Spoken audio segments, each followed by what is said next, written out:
So imagine walking into your workplace tomorrow morning.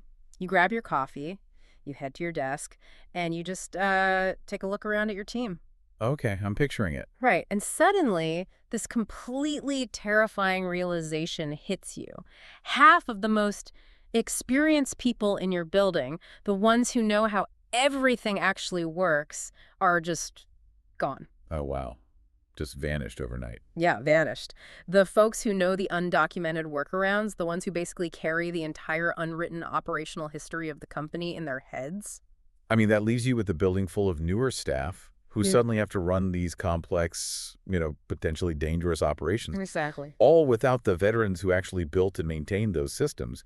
You're effectively flying blind at that point. It really sounds like the setup for some post-apocalyptic movie, right? Yeah, it does. But based on the stack of research and the materials we're looking at today, it's actually just, well, a Tuesday in the very near future. Which is wild to think about. It is. So today we are doing a deep dive into a recent announcement from EON AI Ventures. They've just unveiled this new enterprise framework called EON AI Fluency. Right, and our mission today is to figure out how organizations are trying to turn AI from, like, a standard generative text tool into a highly secure vault for institutional memory. Because bridging that gap between departing expert knowledge and a completely new workforce is suddenly this hair-on-fire crisis for global industries. It really is a fundamental shift in how businesses maintain operational continuity, because the margin for error is shrinking exactly as the most experienced people are walking out the door. Okay, let's unpack this, because before we can even look at the mechanics of this specific AI framework, we need to understand the structural collapse it's trying to prevent. Yeah, the actual problem it's solving. Exactly. It is responding directly to an impending demographic cliff. Our sources highlight a statistic that, honestly, fundamentally frames this entire problem. The 50% stat. Yes. 50% of domain-specific experts are projected to retire within the next 5 to 7 years. 5 to 7 years. Which is an incredibly compressed timeline when you really think about it. It's like having a massive library where half the books are about to spontaneously combust. But instead of books, it's decades of human intuition and problem solving just walking out the door. That's a great way to put it. And when you think of these domain-specific experts, you need to look way beyond the C-suite or senior management. Right. We aren't just talking about executives. Not at all. We are talking about the floor manager at a semiconductor plant who has been there for 30 years, or the lead technician at a high-voltage power grid. Or a senior diagnostic nurse running specialized imaging equipment. Exactly. And anyone who has worked in those environments knows that the actual job is very rarely what is written down in the standard operating procedure manual. Oh, absolutely. It's never what's in the binder. Right. It's decades of human intuition, muscle memory, and situational problem solving. It's the technician who knows that when a specific machine vibrates at a certain weird frequency, a valve is about to fail. Even if the warning light hasn't even turned on yet. Exactly. What's fascinating here is that the standard response from the broader tech sector to this looming crisis has basically just been, well, throw generative AI at it. Right, just have ChatGPT write a new manual. Yeah, but the sources explicitly point out why current generic AI models are structurally incapable of solving this. They identify what the industry calls the 80% trap. Okay, the 80% trap. Now, anyone who follows AI knows that large language models have their limitations, right? We know they hallucinate, they lack hyper-niche proprietary data. Sure, the usual complaints. But the sources frame this 80% trap a bit differently. They point out that generic AI solutions deliver on about 80% of enterprise needs. Which, to be fair, in standard corporate environment is celebrated as a massive productivity boost. Yeah, if an AI writes a rough draft of a quarterly report or generates some marketing copy, 80% gets you mostly there. You just edit the remaining 20% and you've saved hours of time. Right, but in those high-stakes environments. Yeah, in those low-stakes administrative applications, an 80% solution is a massive win. But the high-stakes reality of the enterprise world sectors like heavy manufacturing, healthcare, energy, they operate on a completely different paradigm. Because in those fields, an 80% solution isn't a helpful rough draft. No, not at all. That missing 20% is where catastrophic failures happen. It is this unresolved gap where absolute precision, safety compliance, and deep physical expertise are strictly required. Because if an AI is only like 80% sure how to regulate the coolant flow in a chemical processing plant, you can't just let it guess the remaining 20%. You really don't want it hallucinating that part. That gap represents an explosion, or a critical safety violation, or a multi-million-dollar supply chain stoppage. You need 100% precision. Operational failure is simply not an acceptable learning curve when the stakes involve human lives or massive infrastructure. Wait, let me push back on the tech side of this for a second, though. Sure, go ahead. If an enterprise feeds all of their internal PDFs, all of their safety manuals, and all their historical logs into a custom AI system using retrieval augmented generation, which is standard practice now, why is it still failing at that last 20%? That's the logical question, right? Yeah. Shouldn't the AI be able to just read the proprietary manuals and figure out the rest? Well, you're hitting on the core limitation of text-based AI. Generic AI, even when you feed it proprietary manuals, is only trained on explicit knowledge. Meaning the things that have actually been formally written down. Exactly. But as we established with the floor manager or the lead technician, the knowledge required to handle that critical 20% isn't written down anywhere. It's just in their heads. It is tacit knowledge. It's the physical intuition born from 3 decades of experience.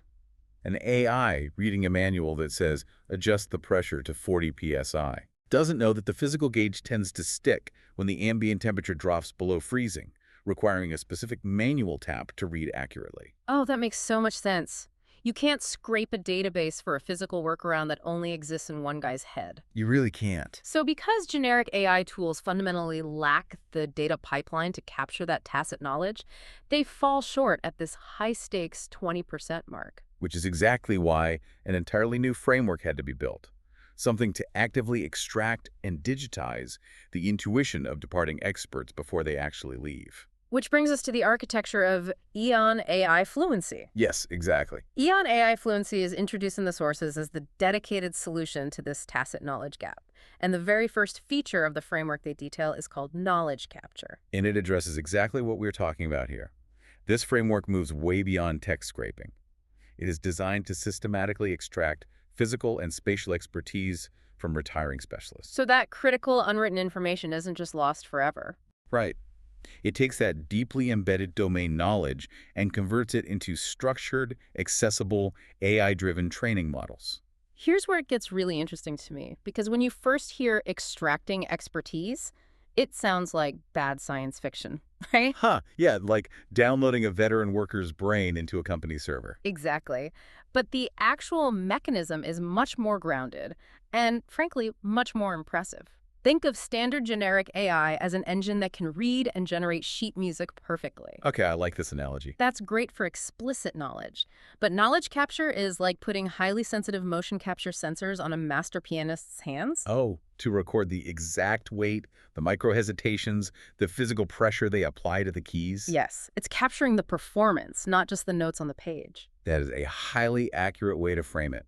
The framework utilizes spatial computing, voice-to-text shadowing, and immersive workflows to capture the expert in the act of doing their job. So it's actively watching them. Right. If a senior technician is performing a complex diagnostic on a turbine, the system is mapping their physical steps. It's recording their real-time voice annotations about what they are looking for. Tracking the sequential logic of their physical actions in real time. Exactly. The expert doesn't have to sit down and write a new manual at the end of the day. No. The system digitizes their workflow into a usable data set simply by observing them work. So imagine you are a new hire stepping into that technician role after the veteran retires.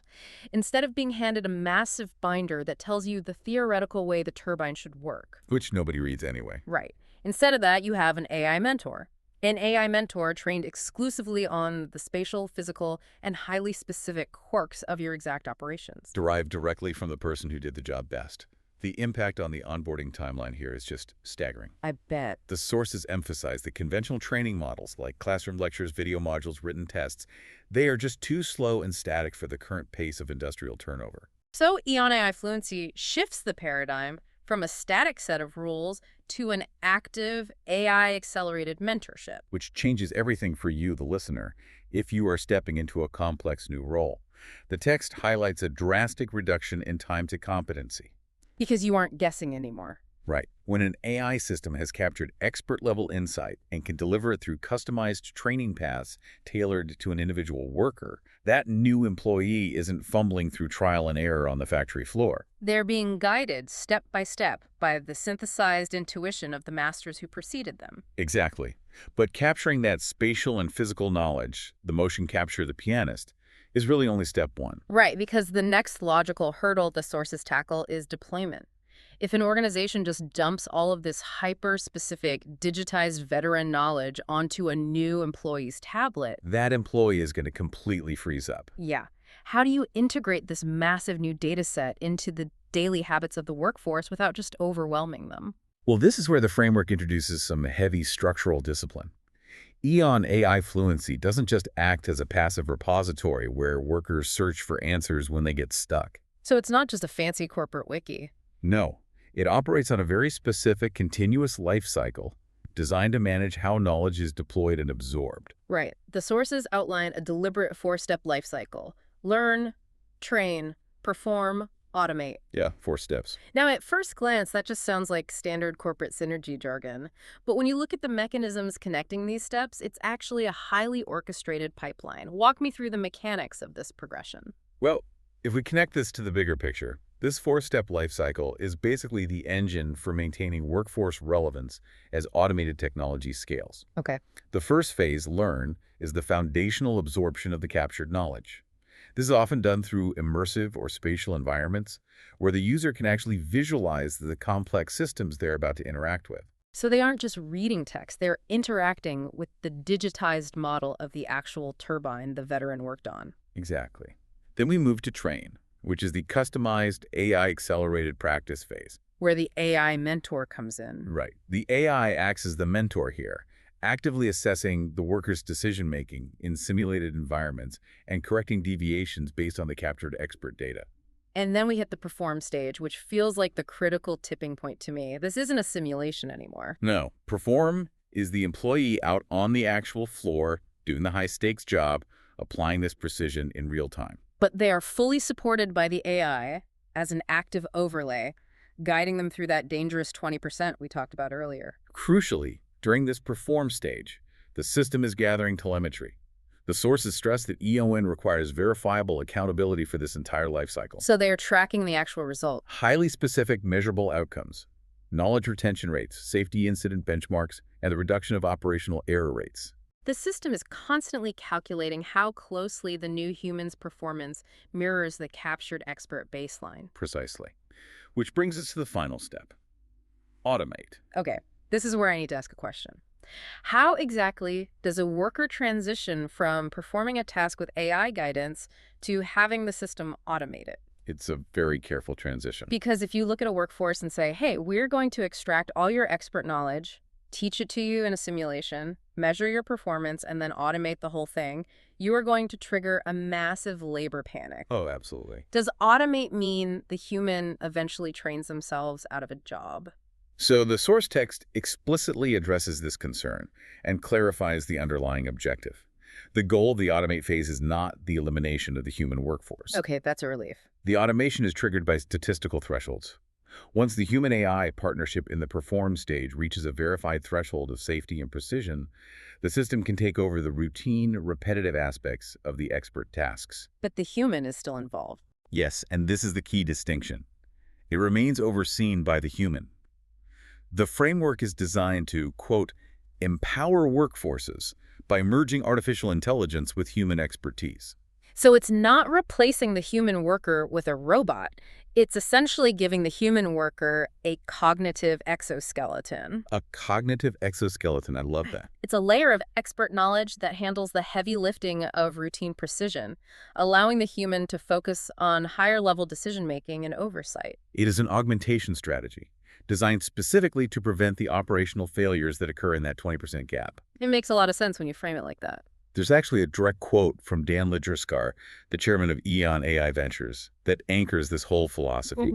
He states, "The future of enterprise success lies in the seamless integration of AI capabilities and human expertise." Because in high-stakes enterprise, you cannot engineer the human out of the equation completely. No, you need human accountability and adaptability when unprecedented situations arise. Okay, I want to look at the logistics of this, though.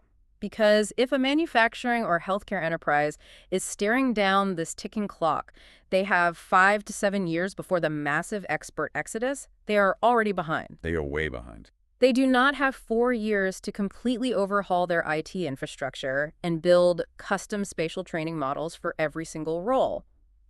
So how is a complex framework like this actually deployed in time to make a difference? The implementation strategy outlined in the text is incredibly pragmatic specifically because of that time constraint.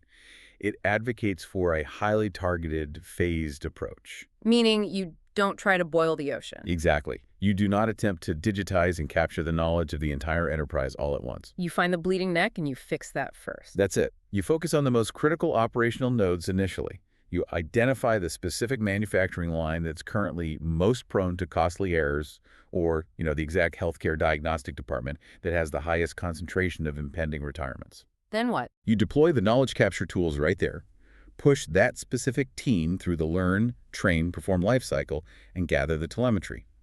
Once you prove the efficiency and validate the safety benchmarks in that one area, then you scale the system outward. You prove the concept locally to minimize disruption and then expand. Yes. But the speed of that deployment relies heavily on the architecture of the platform itself. And this is where the sources reveal a crucial piece of context about the people building this. The background of EON AI Ventures. Right. They aren't just some generative AI startup that sprang into existence 6 months ago with a clever chatbot wrapper. The text outlines a very specific pedigree behind this deployment that suddenly makes the whole spatial knowledge capture thing make perfect sense. EON's leadership actually brings 25 years of experience in immersive learning and extended reality, or XR, solutions. 25 years. Yeah, they've been building spatial computing and digital twin environments for decades. And that is the missing puzzle piece for me. I was reading through this earlier, trying to figure out why an AI company was so focused on extended reality. Right. It seems like a pivot. But XR isn't just a flashy way to display information. In the context of the 80% trap, XR is the actual data pipeline. Exactly. Capturing the factory workers' physical intuition, their spatial awareness, their hand-eye coordination. You can't capture that with a text prompt. You need spatial tracking. You need immersive environments. Their background in XR is the exact mechanism that allows them to extract tacit knowledge and feed it into the AI models. So how is that architecture actually structured? The architecture they use to achieve this is divided into two distinct operational pillars mentioned in the text. First is the enterprise AI platform, Okay. which is the engine handling the operational intelligence, the data processing, and the automated workflows out on the floor. And the second pillar. The second is virtual campus, sometimes referred to as virtual compass, which provides the scalable spatial environments for training, certification, and the actual transfer of the captured knowledge across the enterprise. So the XR pedigree allows them to seamlessly bridge the physical actions of the worker with the digital processing of the AI. Yes, exactly. So synthesizing everything we've looked at today, what does this actually mean for you, the listener sitting at your desk or commuting to your job right now? It signals that the very definition of professional preparedness is undergoing a radical shift. For decades, preparedness basically meant aggressive recruitment. Right. Hiring the smartest people available to replace the smart people who left. Right. But the new paradigm dictates that survival is no longer just about who you hire. It is entirely dependent on how effectively your organization can capture, digitize, and distribute the physical and operational intelligence it already possesses before it walks out the door. You have to stop the library from burning down, but you have to digitize the books while they are still on the shelves. That's a great summary. To quickly recap the ground we've covered today, we started with that massive demographic reality. 50% of domain experts retiring in the next 5 to 7 years. A huge cliff. We explored why generic text-based AI falls into the 80% trap, fundamentally lacking the tacit physical data required to safely operate in high-stakes environments. And we then broke down how EON AI Fluency solves that data gap through knowledge capture, actually digitizing physical workflows. And deploying that expertise through a strict 4-step lifecycle. Learn, train, perform, and automate. All of it designed to merge human oversight with AI precision, supported by decades of XR spatial computing architecture. It paints a picture of a workplace that's going to look fundamentally different very soon. You either build the infrastructure to capture the intuition of your experts, or you just lose it to the golf course forever. So true. But before we go, Yeah. this raises an important question, though, a slightly more philosophical one when you consider the long-term implications of this technology. Oh, I like where this is going. If a system like EON AI Fluency perfectly captures the hard-won wisdom of today's retiring experts and uses that data to perfectly guide the next generation through that high-stakes 20%, how does the next generation ever develop their own unique intuition? Oh, wow. If the exoskeleton prevents you from ever falling down. Right. The retiring experts gain their deep, tacit wisdom specifically by making mistakes, facing unprecedented mechanical failures, and figuring out physical workarounds through trial and error. Yeah, by getting their hands dirty and failing. Exactly. So if we utilize AI to engineer all the errors out of the system during the perform stage, ensuring everything runs with 100% safety and precision, do we inadvertently engineer out the organic growth of new expertise? That is such a fascinating point. If the system never lets you fail, how do you learn to innovate when a completely novel problem arises that the original experts never faced? That is a phenomenal heavy thought to leave off on. If the AI mentor perfectly insulates the student from failure, does the student ever actually become the master? Or do they just become an operator of the master's digitized ghost? What? I love that. Thank you so much for joining us on this deep dive today. As you head into your own workplace tomorrow, take a look around at your team. Figure out who the retiring experts are in your building, who holds the tacit knowledge that keeps the lights on. And ask yourself where it's going to go. Exactly. Where is all that knowledge going to go when they finally walk out the door? We'll catch you next time.